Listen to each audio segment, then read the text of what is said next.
Estás escuchando Cerebrando y esta es la audioconsulta de hoy. Hola, mi nombre es Mari, tengo 27 años y vivo en Gurabo.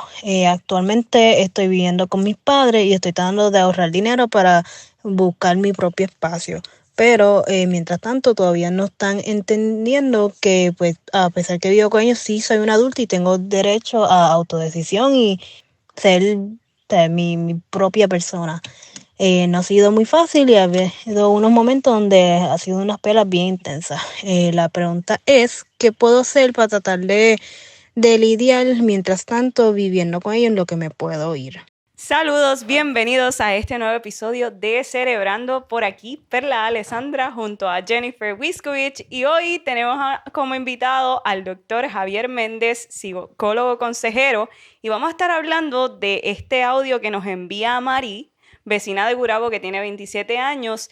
Y nos habla de unas peleas constantes con sus familiares a raíz de que ella por el momento no puede tener un hogar y debe vivir, ¿verdad?, con sus padres y siente que ha perdido su independencia, que la relación, este vínculo se ha roto de alguna forma. Y yo creo que es bien importante este tema particularmente porque hay muchos jóvenes en casa que a lo mejor están teniendo estos malos entendidos con sus familiares. Definitivamente nadie quiere vivir así en un techo en el cual todos los días haya peleas. Y también porque es un tema que puede llevar a muchos jóvenes a pensar la sobreprotección. Esto me pasa por esto y esto, económicamente. Mis papás son demasiado sobreprotectores.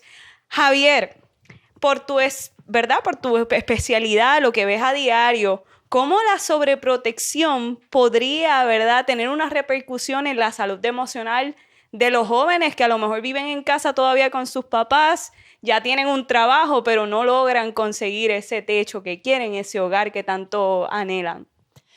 Bueno, gracias por la invitación. Es un honor poder estar aquí compartiendo en este espacio y, como dice, una conversación que definitivamente hay que tener. En este tema que nos trae esta joven, definitivamente pues hay más de una variable que analizar. No, es un tema complejo y no se puede despachar solamente hablando de un elemento que influye en el proceso. Sí, definitivamente, como traes, no es sencillo vivir en un hogar donde continuamente hay peleas. Mencionas la parte de la sobreprotección y creo que dentro de lo que menciono, ¿verdad? Varias vertientes para analizar. Definitivamente hay que considerar entonces cuál es la idea que los padres tienen sobre la paternidad, pero ahora de hijos que son mayores de edad, Ujú. de hijos que ya son legalmente adultos. Entonces tenemos ahora, socialmente hemos desarrollado, pero creciendo como padres pensando que es nuestra responsabilidad cuidar de ellos, velar por todas sus necesidades, pero en algún momento, en algún punto ya se nos fue de las manos, ya son adultos, ahora les toca a ellos. Sin embargo, nuestra cultura puertorriqueña, nuestra cultura latina, Ujú. es una cultura bien familiar. Entonces, el desprenderse, el desapegarse de nuestro rol como padres, aun cuando ya ellos son adultos, son mayores de edad, es complejo para nosotros. Es complejo para nosotros porque nos seguimos sintiendo responsables de ellos y más si siguen viviendo bajo nuestro techo. ¿En qué punto, si cumpliste 18, que ya eres mayor de edad legalmente, ¿no? 19, 20, ya dejo de preocuparme por la hora en la que llegas porque ya eres adulto? ¿En qué punto ya dejo de prestar atención a tus decisiones económicas porque ahora es tu dinero y lo debes manejar como tú quieras? Esa frontera todavía no es muy clara para muchos padres. Y si son padres que, pues como ya mencioné, traen esta idea preconcebida, socialmente hablando, de que es nuestra responsabilidad, nuestra tarea, protegerlos, cuidarlos, amarlos, casi venerarlos, pues entonces se vuelve mucho más difícil que sean capaces de dejarlos ir, de soltarlos, aun cuando viven bajo el mismo techo. Eso por hablar de los que quizás son sobreprotectores, como mencionas, Ujú. porque también tenemos a un tipo de padre que asume la paternidad desde un rol más, Control. sí, no quiero utilizar la palabra dictatorial, pero, pero es que sí, asumen un rol más autoritario dentro de lo que es el rol de la paternidad y la maternidad. Entonces, esta es mi casa. En mi casa son mis reglas. Las cosas se hacen como yo digo. ¿En qué momento yo como papá suelto la autoridad? Y dejo que entonces mi hijo empiece a tomar sus decisiones y viva su vida. Es la parte que a veces no se conversa, porque aquí hay ¿verdad? Hay un elemento de comunicación. En la parte que no se conversa, y si alguna de las partes o ambas partes son rígidas respecto a sus posturas, yo soy ya una persona adulta independiente y quiero hacer lo que yo quiera, aunque viva bajo tu techo. Y por el otro lado, yo soy el jefe de la casa o yo soy la jefa de la casa y en esta casa se hace lo que yo diga. Si vamos a verlo desde estas posturas rígidas, definitivamente nos perdemos la oportunidad de generar una nueva experiencia de convivencia, en donde entonces cada uno pueda seguir desarrollándose desde una nueva etapa. Ahora el joven adulto tomando sus propias decisiones y empezando a despuntar, y el padre o la madre pues viendo cómo su hijo sigue alzando vuelo y simplemente fungiendo un rol de acompañante, de yo estoy aquí para cuando me necesites. Si tienes una pregunta que hacerme, si tienes un consejo sobre alguna decisión financiera, por ejemplo, yo estoy aquí en lo que tú necesites, pero no me meto.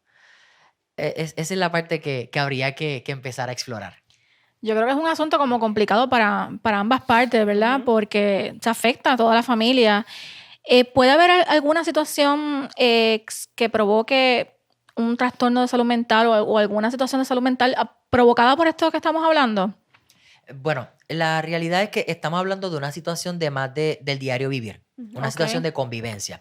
Sí, definitivamente, si estuviéramos hablando de un escenario en el que los padres, como mencioné, asumen un rol bien autoritario, intransigente, rígido, en el que comienzan a oprimir la personalidad, la oportunidad de que su hijo o su hija tenga la libertad de expresar quién es o tomar sus decisiones, pues sí, definitivamente hay cierto malestar psicológico que se va a desarrollar.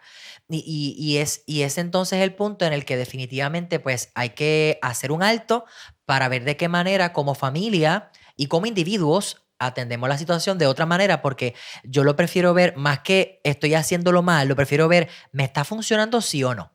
El rol que estoy asumiendo como papá o como mamá, el rol que estoy asumiendo como hijo, joven, adulto ahora, ¿me está funcionando sí o no? No me está funcionando. Porque evidentemente si vamos a estar peleando todos los días y agarrados de las greñas todos los días, pues no me está funcionando. Vamos a explorar otra alternativa. En cuanto a desorden de salud mental, podríamos hablar de algún trastorno de ansiedad. Sí se podría generar algún desorden relacionado con la ansiedad, que más que todo la ansiedad, en arroz y habichuelas, ¿no? Es el temor que yo siento o que yo registro en mi cerebro amenazante de que no voy a poder hacer algo, de que hay algo que va a alterar mi estado de bienestar. Entonces sí puede haber algo de ansiedad. Puede surgir también algo de depresión, hablando ya de casos un poco más extremos donde entonces se incluyen otras variables distintas. Y aquí hay que mirar también entonces, como mencioné al principio, hay diferentes variables que mirar.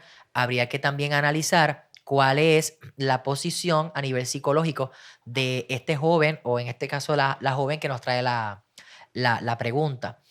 Y es que decimos en psicología que existe una lucha entre el yo ideal y el yo real. Eso es súper interesante, porque mientras más distancia haya entre el yo real, es decir, quién soy hoy, la persona que soy hoy, lo que tengo hoy, soy un joven adulto que no ha podido tener su independencia, vamos a decir, de techo. No puedo todavía independizarme como yo quisiera. Mi yo real versus el yo ideal, lo que yo quisiera hacer, cómo yo quisiera estar.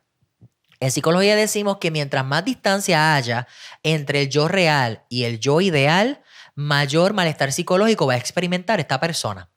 Así que en el caso de la joven que habla con nosotros, si ella ve una distancia demasiado grande entre quien es ella hoy y quien ella quiere llegar a ser, también ella podría experimentar malestar psicológico, que es lo que ella nos está trayendo, es su preocupación.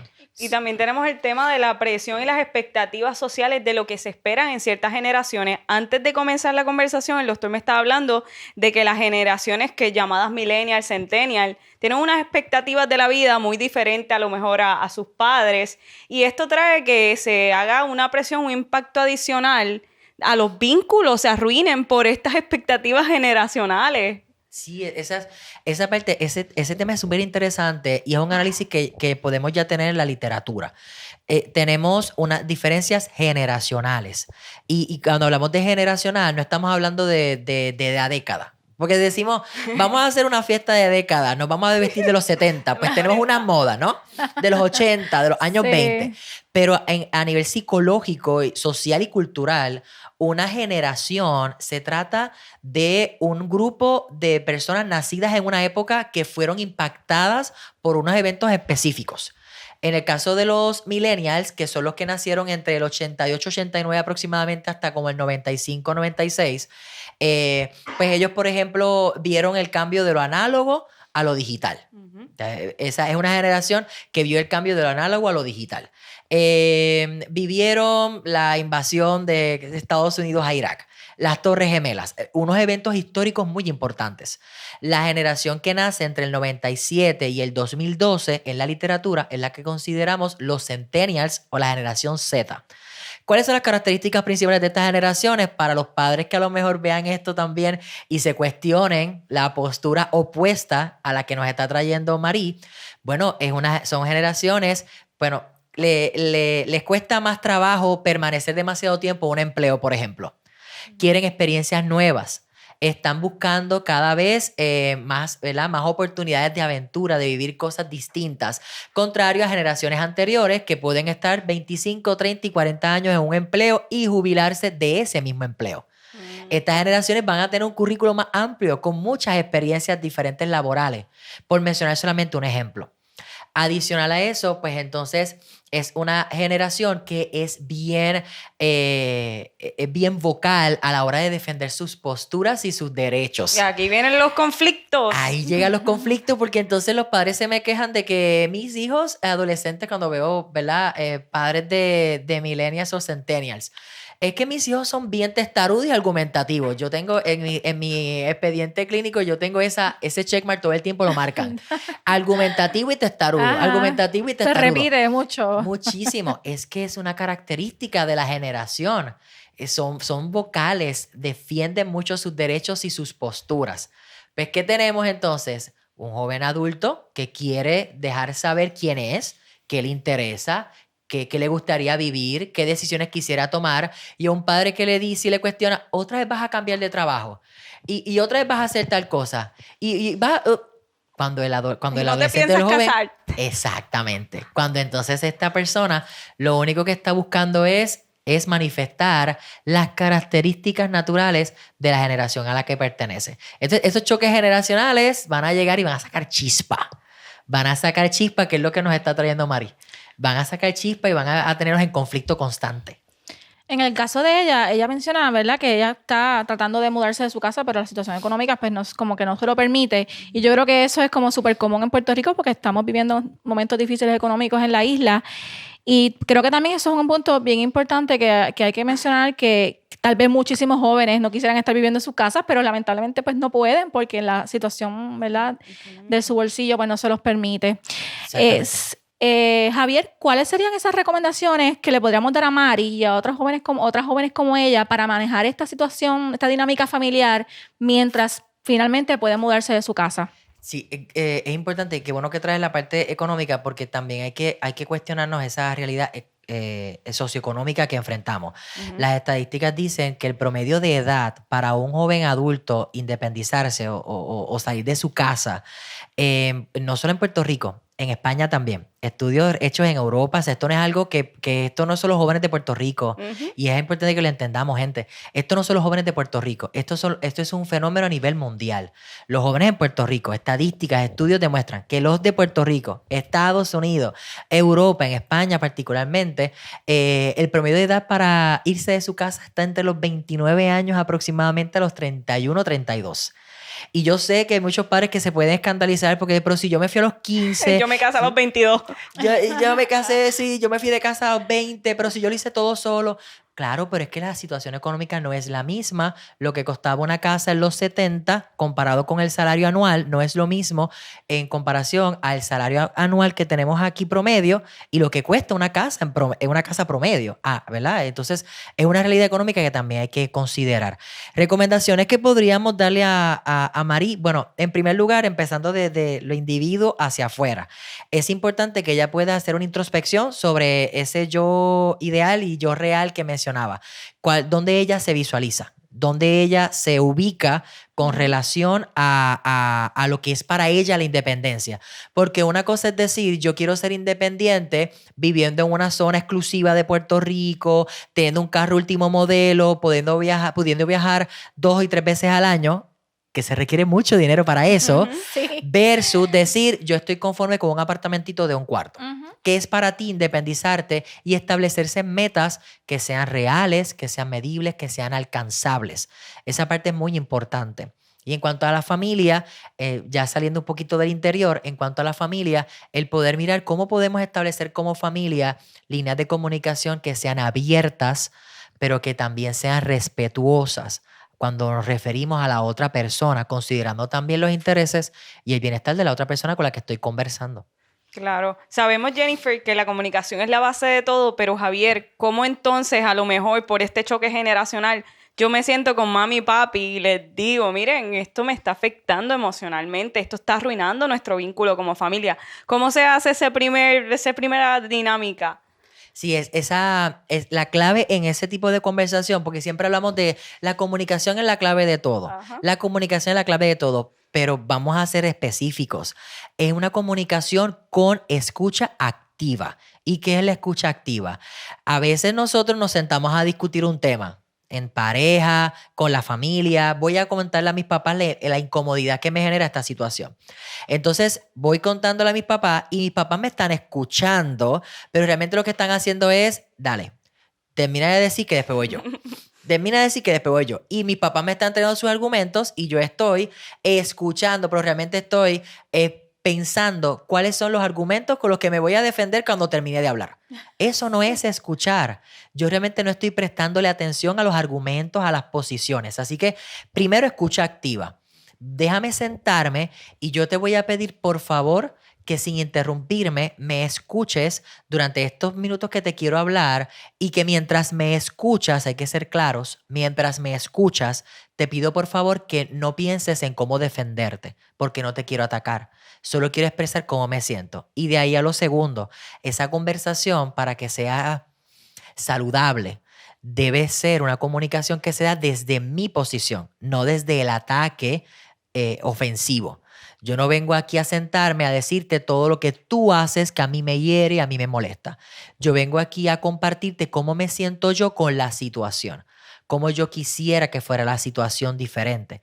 Y por supuesto, por último, debe en esa comunicación también haber alternativas. Porque si yo solamente vengo a expresar cómo me siento, pues lo que estoy haciendo es quejarme y nada más. Yo quiero, o expresarme y nada más. Yo quiero en esta conversación compartirte también qué alternativas yo ofrezco, qué alternativas yo propongo para que la dinámica pueda mejorar, sea un poquito diferente. Y yo creo que con ese giro que le damos a esta fórmula mágica que creemos que es la comunicación, con esta fórmula o con estos detalles, podemos mejorar mucho la línea de comunicación para que genuinamente sea abierta y obviamente más efectiva. Quiero pasar en este momento a agradecer a nuestros auspiciadores. Este podcast es traído a ustedes en parte gracias al apoyo de FHC First Healthcare. FHC cree que la recuperación es posible y quiere ayudarte a lograrla. Conoce sus servicios en fhcsaludmental.com. También queremos agradecer a Caficultura, donde mejor se toma café en el Viejo San Juan. Javier, ¿cuán común son este tipo de situaciones entre los jóvenes? ¿Y cuáles son esas quejas, esas principales quejas que reciben terapia de los jóvenes, ¿verdad? Y situaciones que tienen con sus papás? Pues mira, la realidad es que la preocupación que nos trae María es la preocupación de muchos jóvenes. Tengo la oportunidad de interactuar con jóvenes adolescentes y jóvenes adultos en diferentes escenarios, terapéuticos, pero también en el académico como profesor. Y sí, hay muchos jóvenes que traen la preocupación de cuán reprimidos quizás se sienten ya siendo mayores de edad por sus padres cuando les siguen imponiendo normas que probablemente apelan más al deseo del padre sostener una autoridad que a la de cuidarlos o protegerlos realmente. Entonces, sí, es una preocupación bastante frecuente que invita a la reflexión y a que este tipo de foros y este tipo de conversaciones se sigan teniendo, porque al final, si no lo hablamos, se convierte en un pulseo eterno en quién tiene más fuerza. Si yo como el papá, que es el dueño de la casa, el que manda, o tú como el adolescente, que ahora eres adulto, realmente un joven adulto, que vas a hacer todo lo que esté en tu poder para demostrarme que ahora tú eres una persona independiente y que vas a hacer las cosas como tú quieras. Perla, vamos a pasar a la sección final del podcast. Las herramientas en pocas palabras. Javier, 4 consejos prácticos para Mari y para otros jóvenes que estén pasando por una situación similar a la de ella. Número 1. Número 1, evaluar cuáles son sus definiciones de lo que es realmente independencia, y cuán real es esa definición. 2. La número 2, establecer metas que sean reales, alcanzables y que sean medibles. 3. El número 3, que haya líneas de comunicación abierta como recomendamos anteriormente, con escucha activa. ¿Y 4? Y número 4, que los límites sean claros respecto a todas las partes que conviven debajo de ese techo.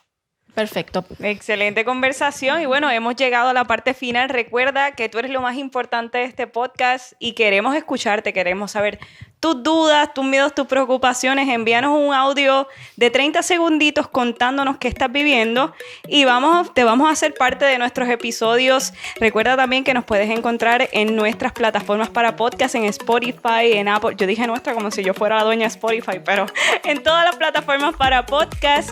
Y que si también tienes dudas, puedes buscar también en nuestra página web esmental.com. Así que gracias a los dos y hasta la próxima. Este podcast es traído a ustedes en parte gracias al apoyo de FHC First Healthcare. FHC cree que la recuperación es posible y quiere ayudarte a lograrla. Conoce sus servicios en fhcsaludmental.com. Recuerda que esta información psicoeducativa no sustituye un proceso ni un tratamiento psicológico. Si tiene alguna necesidad de salud mental de emergencia, por favor comuníquese a la línea de salud mental del país. Producido por Jennifer Wiskovich y Perla Alessandra Hernández. Conducido por Jennifer Wiskovich, Perla Alessandra Hernández y el Dr. Javier Méndez. Productora ejecutiva Omaya Sosa Pascual. Edición Carlos Berríos Polanco.